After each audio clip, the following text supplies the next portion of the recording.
2일째 강의를 시작하겠습니다. 잘 쓰셨습니까? 오늘은 우리의 삶을 돌아보자, 이런 내용으로 시작을 하겠습니다. 이제 대한민국이 어떻게 해서 대비할 수 있는지 그 점에 초점을 맞추어서 말씀드리도록 하겠습니다. 한국에 답이 있다. 지금 세상이 걷잡을 수 없이 혼란해져 있고 앞으로 점점 더 심각해질 듯한데요. 이것을 해결하는데 바로 한국이 나서야 된다. 그 해답은 한국에 있다. 이렇게 제목을 달았습니다. 세상을 선도하는 세 조건이 있습니다. 첫째는 경제력이 어느 정도 수준에 도달해야 되고, 두 번째는 문화 예술이 흥행을 해야 됩니다. 지금 이 두 조건은 한국이 갖추었습니다. 그러면 나머지 한 조건이 뭐냐 하면 한국의 철학이 나와줘야 됩니다. 이 시대를 이끌어갈 시대 정신이 될 수 있는 철학이 나와야 됩니다. 그러면 이제 우리가 한국에 철학이 있는지부터 살펴봐야 할 것입니다. 학계에서는 한국에는 고유한 철학이 없다라고 하는 것이 정설입니다. 그 이유가 뭔가 하면요, 한국의 유학은 중국 철학이고 중국에서 들어온 거다. 한국의 불교는 인도의 철학이고 인도에서 들어온 거다. 한국 기독교도 마찬가지, 노장 철학도 마찬가지다. 그래서 한국에는 고유한 철학이 없다. 이런 결론에 도달하고 있습니다. 그렇다면 원래부터 철학이 없는 나라에서 앞으로 필요한 이런 K-철학, 한국 철학을 만들어낼 수 있을까? 매우 어려울 것입니다. 그러면 또 하나의 의견은 한국에 정착한 철학은 그것은 한국 철학이다 라고 주장하는 그런 학자들이 또 있습니다. 한국 유학은 바로 한국 철학이고 한국에 정착한 불교는 한국 철학이다. 기독교 역시 한국 철학이다 라는 주장인데요. 그 한국에 정착한 철학으로 앞으로 필요한 철학을 만들면 되지 않겠느냐라는 생각을 할 수 있겠는데요. 그것 역시 어렵다는 생각이 듭니다. 왜 그러냐 하면 한국의 유교로 미래의 철학을 만들어보자라고 한다면 그 한국의 유학의 본질이 아니고 뭡니까? 발상지가 중국이라고 하면 중국인들이 나서는 게 더 낫겠죠. 한국의 불교가 나서기보다는 그 발상지인 인도에서 나서는 게 더 낫겠죠. 그래서 한국에 정착한 철학으로 미래의 철학을 만든다는 것은 설득력이 약합니다. 또 한 가지 이유는요, 한국의 유학, 한국의 불교 등으로 미래의 철학을 만든다는 것은 또 다른 의미에서 어려움이 있습니다. 예를 들면 한국의 유학은 그 오염된 것이 많습니다. 그것은 물론 중국에서 공자 맹자의 유학이 중국 자체에서 그 역사적으로 흐르면서 오염이 되고 그 오염된 것이 수입이 되었습니다. 우리들이 누구나 알고 있는 유학의 핵심 윤리는 삼강오륜입니다. 그런데 그 삼강이라는 것은요, 아주 나쁜 윤리입니다. 공자 맹자의 윤리 사상이 아닙니다. 그 외에도 잘못된 것이 많이 들어 있습니다. 충신 불사 이군, 충신은 두 임금을 섬기지 않는다. 그 유학 사상의 핵심인 것으로 알지만요, 공자 맹자 사상이 아닙니다. 그 외에도 많습니다. 그렇기 때문에 한국에 정착된 유학이나 불교 사상이나 기독교 등등으로 미래의 그 철학을 만들어내는 것 어렵다는 생각이 듭니다.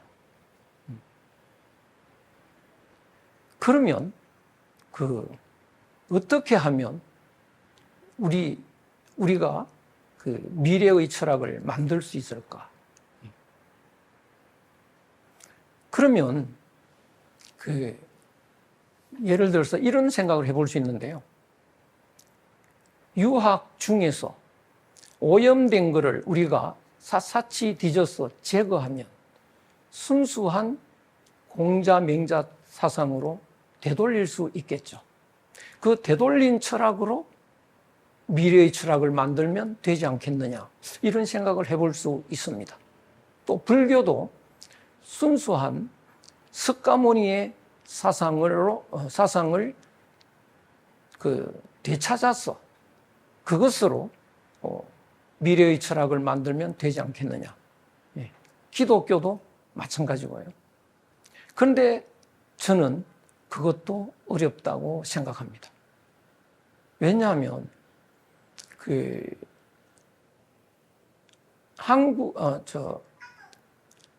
공자의 유학은 공자가 살던 그 시대에 필요한 해답입니다. 따라서 오늘날 상황에는 맞지 않습니다. 그러면 이제 우리가 찾아내는 방법은 오직 하나밖에 없다는 생각이 드는데요. 공자 같은 분이, 예수나 석가모니 같은 분이 이 땅에 다시 나오면 그분들의 뛰어난 역량으로 새로운 철학을 만들어낼 수 있지 않을까. 예. 그건 아마도 가능하리라고 생각이 됩니다. 그러면 우리들이 할 수 있는 것은 그런 공자가 다시 나오시도록, 예수가 다시 나오시도록, 석가모니가 다시 나오시도록 열심히 기도하는 것 밖에는 방법이 없는 것인가.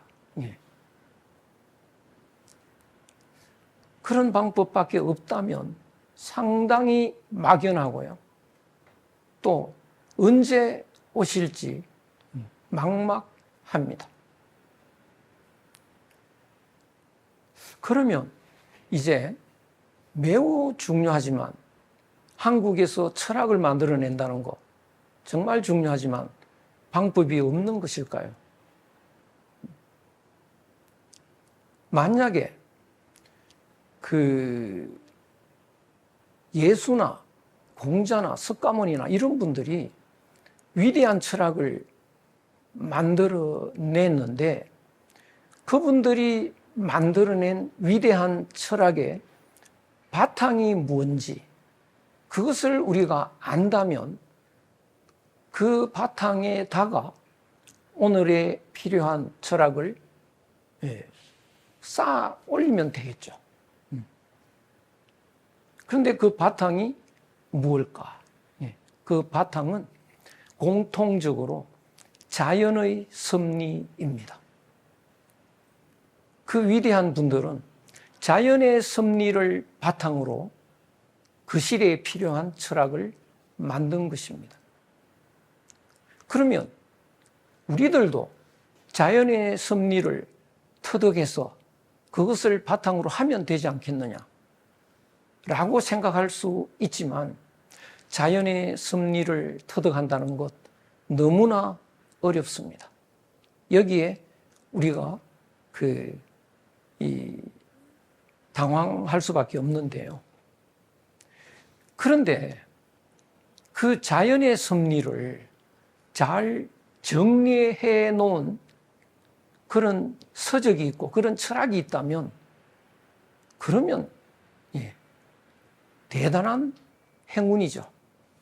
그 철학 위에 오늘날에 필요한 것이 무엇인지 찾아서 그 해답을 쌓아 올리기만 하면 됩니다. 그런데 놀랍게도 그 자연의 섭리를 남겨놓은 그런 서적이 있습니다. 바로 우리나라입니다. 신라 시대 때 최치원 선생이 이런 말을 했는데요. 우리나라에 풍류라고 하는 신비하고 오묘한 진리가 있는데 모든 가르침을 세우는 근원이다. 실로 이 우리의 오묘한 철학은 불교, 도교, 유교 등의 가르침을 포함하고 있다. 이렇게 설명했습니다. 그렇다면 아주 오래전에 한국에 있던 심오하고 오묘한 철학이 유교, 불교, 노장 철학 등을 포함하고 있다면, 그 철학은 유교, 불교, 노장 철학 등이 나온 뒤에 그것을 종합한 걸까요? 그런 뜻이 아닙니다. 유불도 보다가 훨씬 먼저 있었던 철학인데, 그 먼저 있었던 철학이 후대에 나온 그 철학 사상을 포함하고 있다라고 한다면 그것을 어떻게 이해할 수 있을까요? 오른쪽에 제가 나무를 한 그루를 이렇게 그려놨는데요. 이 지하에 묻혀 있고 지상에는 세 가지가 있습니다. 제가 이것을 안동에 있는 도산서원에서 봤는데요. 세 그루의 나무가 있습니다. 그래서 나무 세 그루가 이게 참 묘합니다. 이렇게 물었더니 거기 계시는 분이 한 그루입니다 이거예요. 아니 세 그루인데 이게 왜 한 그루입니까? 원래는 저 밑에 한나라의 나무에서 이렇게 세 그루가 뻗었는데 나중에 땅을 메웠답니다. 땅을 메우고 나니까 세 그루인 것처럼 보이는 거죠. 이 나무를 보면요, 땅 밑에 있는 하나의 뿌리가 먼저 생겼고 거기서 이제 가지들이 나중에 나왔습니다. 그러나 나중에 나온 그 가지가 뿌리에 포함된다고 할 수 있습니다. 그렇다면 그 뿌리는 나중에 나오는 가지를 어떤 가지도 다 포함하는 건데요. 그 뿌리에 해당되는 철학이 바로 우리나라의 신비하고 오묘한 풍류라는 사상입니다. 그렇다면 그 후대에 나온 유학이나 불교나 노장 철학, 도가 철학이 바로 그 풍류에 포함된다고 할 수 있겠죠. 오늘날 이 최치원생이 계신다면 아마도 기독교까지를 포함시켰을 겁니다. 우리들이 이런 최치원생의 말을 삼국사기에서 읽기는 하는데요. 그게 오늘날 남아있지 않다고 생각을 합니다. 그런데 제가 보니까요, 남아 있습니다. 너무 놀라운 기적 같은 그런 이 행운인데요. 한국의 고유 사상은 환단고기에 수록되어 있습니다. 환단고기에 여러 내용들이 있는데 그 중에 핵심적인 철학이 천부경, 삼일신고, 또 초대 단군의 훈시, 을보록 선생의 철학 등에 포함되어 있습니다. 그런데 오늘날 사람들에게 환단고기가 많이 의심을 받고 있습니다. 진짜가 아니다, 위서다, 이런 의심을 하고, 그래서 사람들은 참고를 하지 않습니다. 특히 학자들은 참고하는 학자가 거의 없습니다. 너무나 참 슬픈 일인데요. 환단고기를 비판하고 참고하지 않는 사람을 저는 비난하지 않습니다. 왜냐? 저도 그랬습니다. 저도 그간의 환단고기를 읽어보지 않았습니다.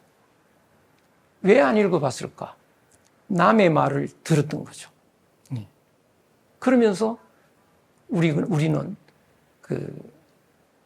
우리도 역시 많은 사람들이 남의 말을 듣고 읽어볼 생각을 않고 있습니다.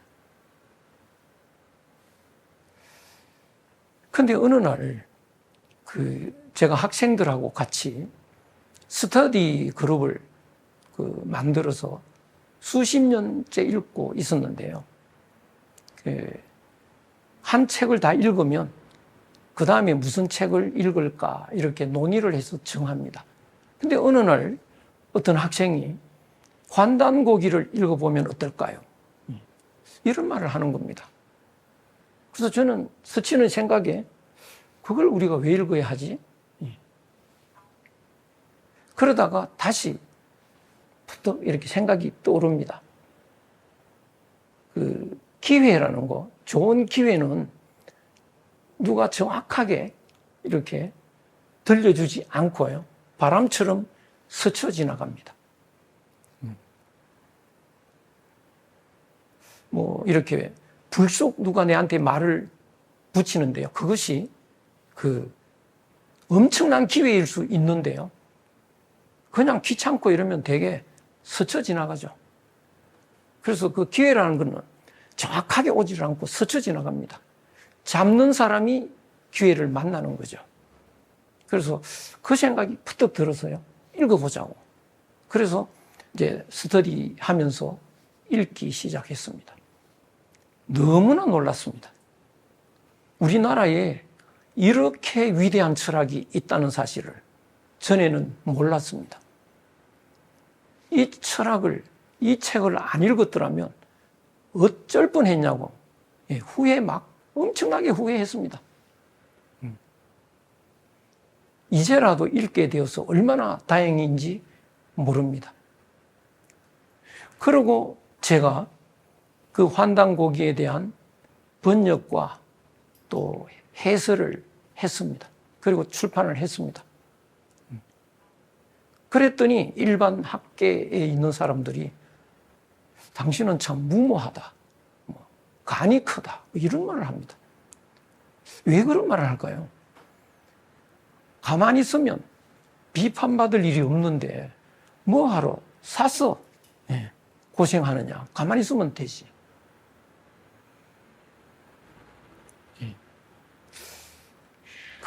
너무나 안이한 생각들인데요. 제가 이 책을 읽어보면서요, 100% 확신이 들었습니다. 참된 진실이 아닌 사람이, 위선을 만드는 사람이 이런 철학을 만들어낸다. 불가능합니다. 그것은 저의 확신입니다. 그래서 제가 서문에다가 썼습니다. 저는 참여하는 마음으로 이 책을 쓴다. 왜 나무 말만 믿고 확인을 안 했던가? 예를 들면 추사 김정희 선생, 대단한 서예가죠. 그런데 추사 선생의 서예 작품이 나왔다. 많은 사람들이 관심을 가집니다. 그런데 그 진위를 이제 또 결정을 해야죠. 결과는 가짜라고 판명이 났다라고 하는 경우에 한번 따져보기로 하겠습니다. 판정단에 종이 전문가가 판정을 해보니까 추사 선생 시대에 없었던 종이가 발견이 됐습니다. 그래서 가짜다. 먹 전문가가 보니까요, 추사 선생 시대에 없던 먹이 있었습니다. 그래서 가짜다. 그런데 그 판정단에 서예가가 없었습니다. 만약에 서예가가 거기에 있었다면요, 한눈에 알아봅니다. 그러면 그때 종이가 아닌 게 있다. 그건 어떻게 해석할 수 있냐?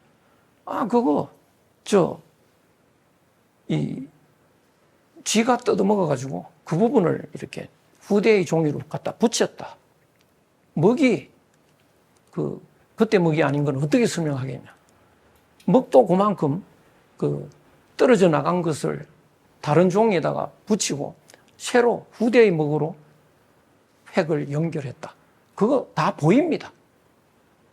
그것처럼 환단고기를 분석하는 사람 중에 철학자가 없었습니다. 철학의 눈으로 보면 이론의 여지가 없습니다. 그래서 이제 환단고기의 진위 문제로 에너지를 소모할 필요가 없습니다. 지금 우리나라뿐만이 아니고 전 세계가 혼란에 빠져들어가고 있는데요. 이 혼란을 극복할 유일한 철학 사상이 바로 환단고기에 들어있다면 이 환단고기는 대한민국의 국보일 뿐만 아니고요, 전 세계의 위대한 보물이 되는 겁니다.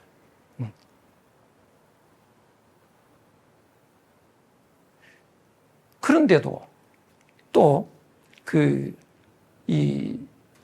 끝없이 학자들이 또 이것을 진짜가 아니라고 물고 늘어지고 있는데요. 그 이유는 뭔가 간단히 우리가 생각해 볼 필요가 좀 있습니다. 한국인의 기본 정서를 한번 생각을 좀 해봐야 되는데요. 우리나라 사람은 이 사대주의 근성이 있다, 이런 말을 합니다. 많이들 그렇게 알고 있습니다. 그래서 지난번 어느 학회에서요, 한국인의 사대주의와 극복 방안에 대해서 발표를 해달라는 주문을 받고 제가 갔어요. 어떻게 발표를 했느냐? 한국인은 사대주의 사상이 없다. 한국인은 사대주의를 할 줄 모른다. 이렇게 발표를 했습니다. 몇 가지 사례를 들었는데요. 우리의 언어를 보면, 말을 보면요, 일본인을 외놈 이렇게 말을 합니다. 중국인은 또 떼놈 이렇게 말하죠. 미국인은 뭐라고 말합니까? 양놈이라고 말을 하죠. 베트남 사람 보고 우리가 베트남 놈 그러나요? 안 그럽니다. 뭐 캄보디아 놈, 인도 놈 뭐 그런 말 안 합니다. 그 언어 사용법만 봐도 우리가 사대주의 할 줄 모르는 사람이라는 것이 판명이 납니다. 우리나라 사람은 힘센 사람을 존경하기보다가 약한 사람을 오히려 존중합니다. 우리나라 사람이 어디 가다가 매를 이제 남한테 얻어맞으면요, 소리를 지릅니다. 왜 때려? 이렇게요. 다른 나라에서 그런 일이 일어나면 왜 때려라고 소리 지르지 않습니다. 왜 때려라고 소리 지르면요, 죽습니다. 그건요. 안 도와줍니다. 그리고 이긴 사람을 박수 쳐주는 이런 분위기죠. 근데 우리는 왜 소리를 지르느냐 하면 약자를 동정하는 그런 정서가 있습니다. 그러면 지나가는 사람이 때리는 사람을 말린다고요. 그래서 소리를 지를수록 도와주는 겁니다. 그래서 한국인은 약자를 동정하지 강자에게 사대하는 그런 사상, 그런 정서가 없습니다. 그러면 우리가 사대한다는 그런 이 잘못 알려진 사실은 어디에서 기인되는 걸까요? 여기서 보시면 한국인은 너가 나고 내가 너입니다. 너와 나를 구분하지 않습니다. 하나로 봅니다. 그래서 너와 내가 하나 되어서 우리라는 말을 쓰죠. 그래서 내 집에 가자 그러지 않고 우리 집이라고 하고요. 내 아버지라고 하지 않고 우리 아버지. 심지어는 내 마누라라고 하지 않고 우리 마누라 이런 식으로요. 우리라는 말을 씁니다. 이것이 한국인의 기본 정서인데요. 이 우리라는 이런 사상에서 장점이 될 수도 있고 단점이 될 수도 있습니다. 단점이 되면 뭐가 되느냐 하면 네가 내고 내가 너니까 네 돈은 내 돈이죠. 내 돈은 누구 돈인가요? 또 내 돈입니다. 그러니까 돈 가진 사람을 보고요, 밥 얻어먹으려고 하고요, 이런 빌붙어서 이익을 취하려고 하는 잘못된 단점이 있습니다. 그래서 우리 주위에도 보면 늘 흔히 일어나는 일인데요. 친구끼리 어울려도 거기서 제일 사업을 하거나 이렇게 여유가 있는 사람이 밥값을 다 내기도 하고요. 다른 나라에서 보기 어려운 이런 일들이 일어나는데요. 얻어먹는 사람도 그게 당연한 줄 알고요. 예, 그런 면들이 있습니다. 아버지 돈은 내 돈이죠. 근데 아버지가 젊은 여자랑 재혼을 하신다. 다 들고 일어납니다. 우리 돈 이제 다 뺏겼다 이렇게요. 그건 다른 나라에서는 문제가 안 됩니다. 아버지 돈 아버지가 쓰는데 왜 우리가 나서나요? 근데 우리는 다르다고요. 아버지 돈이 내 돈이다. 이것이 우리나라의 이 좌파가 유행하는 원인 중에 하나입니다. 우리는 돈 많은 사람을 존경을 잘 안 합니다. 그리고 네 돈이 내 돈이니까요. 돈 많은 사람을 싫어하는, 오히려 비판하는 경우가 많습니다. 그런 한국인의 정서를 또 정치인들이 악용을 하고요. 언론인도 악용하고 있고요. 또 이제 막스 철학자 이런 사람에게 또 선동을 당할 수 있고요. 이런 면들이 있습니다. 그래서 이 한국인의 단점은 힘 있는 사람, 권력 있는 사람, 돈 많은 사람한테 빌붙어서 내 이익을 취하려고 하는 그런 아주 뿌리 깊은 단점이 있는데요. 그건 우리가 빨리 고쳐야 될 내용입니다. 그런데 그 단점이 언제 크게 나타났느냐? 태조 이성계 때 나타납니다. 태조 이성계가 나라를 이제 고려를 멸망시키고 조선을 세웠는데요. 국민들이, 백성들이 지지를 안 합니다. 그러니까 정치할 수가 없었던 거죠. 그래서 어쩔 수 없이 정치를 하기 위해서요, 명나라에 가서 달라붙었습니다. 우리가 황제로 알고 섬기겠다. 우리가 제후의 나라가 돼서 섬길 테니까 우리를 통치해다오. 라고 부탁을 한 겁니다. 처음에는 허락을 못 받았는데요. 사정사정해서 겨우 허락을 받았습니다. 그것은 중국의 명나라를 높이는 존경심에서가 아니고 명나라 힘을 이용해서 자기가 살려고 하는 그런 의타주의였던 것입니다. 사대가 아니었습니다. 그러다가 보니까요, 우리나라에 고대의 서적들이 있는데 그 고대 서적들이 그 내용들을 보니까 한국이 황제 나라였고요, 중국이 제후국이었습니다. 그래서 이거는 중국 황제한테 들키면 큰일 날 거다라는 판단을 해서 태종 때 전부 다 모아서 불질렀습니다. 그 남은 것들을 또 세조 때 싹 모아서 불질렀습니다. 그래도 혹 남은 게 있을까 해서 예종 때는 제출하지 않고 갖고 있다가 들키면 사형을 시켰습니다. 그래서 모조리 고대 역사, 철학 기록을 모조리 다 없애버렸는데요. 오직 한 권의 책, 환단고기는 목숨을 걸고 숨겨서 아들한테로 전해서 오늘날에 나타났습니다. 미리 나타났으면 이미 사라졌겠죠. 그래서 근래 늦게 나타난 겁니다. 그래서 사람들은 늦게 나타났기 때문에 믿을 수 없다라고 부정을 하게 돼 있는데요. 그 부정하는 사람들의 주류가 뭐냐 하면 이 국사학자들입니다. 역사학계가 유독 우리 고대사 연구하고 관련이 있다 보니까 지금 여러 가지 시비 분별이 아주 치열하게 일어나고 있는 그런 면이 있습니다. 그러면 오늘날에 필요한 철학의 창출 방법은 어때야 되느냐? 이제 모든 철학의 바탕이 되는 자연의 섭리, 그것을 우리는 천부경, 삼일신고, 단군철학, 을보록 철학, 이런 철학들을 바탕으로 정리를 해야 됩니다.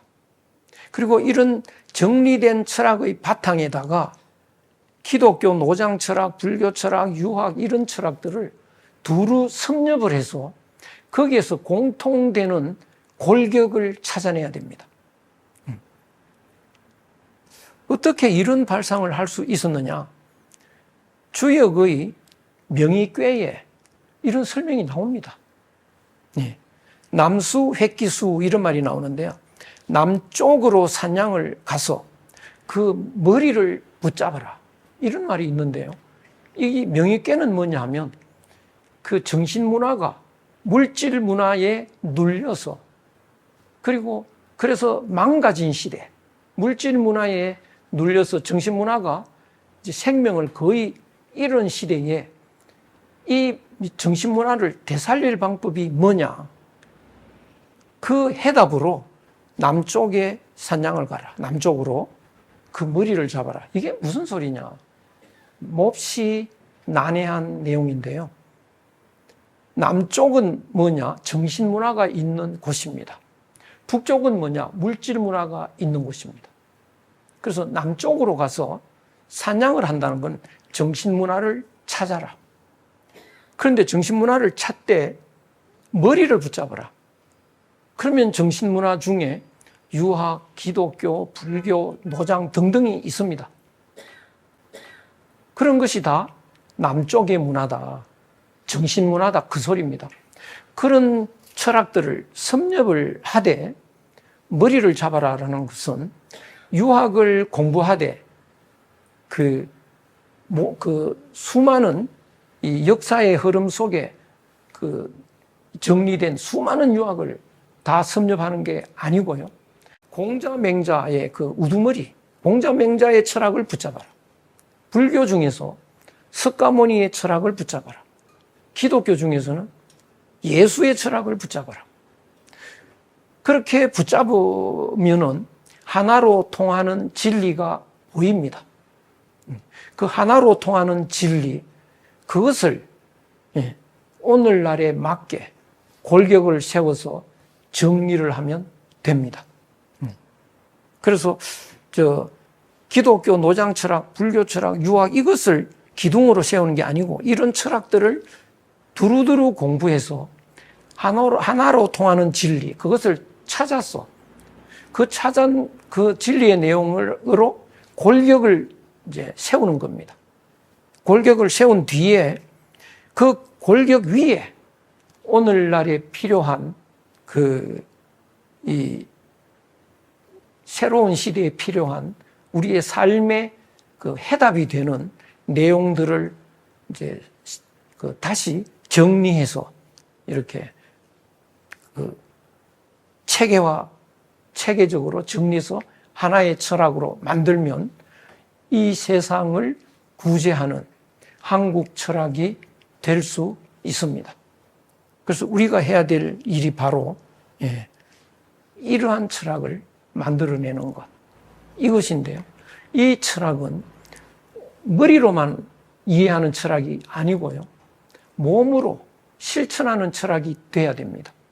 그래서 이런 철학을 알고 이런 철학을 몸에 소화시켜서 철학이 삶이 되도록 하는 이런 이런 철학이 되기 위해서는 수련 과정이 필요하고요. 거기서 이제 많은 사람들이 수련하는 이런 기회가 주어져야 합니다. 그래서 우리가 시작하는 이 동굴학교가 바로 새로운 시대에 필요한 철학을 만들어내는 가장 바람직한 그런 과정이라고 생각이 됩니다. 오늘 1교시 때는 어떻게 한국 철학을 만들 것이냐, 그 주된 내용을 설명해 드렸습니다. 여러분 감사합니다.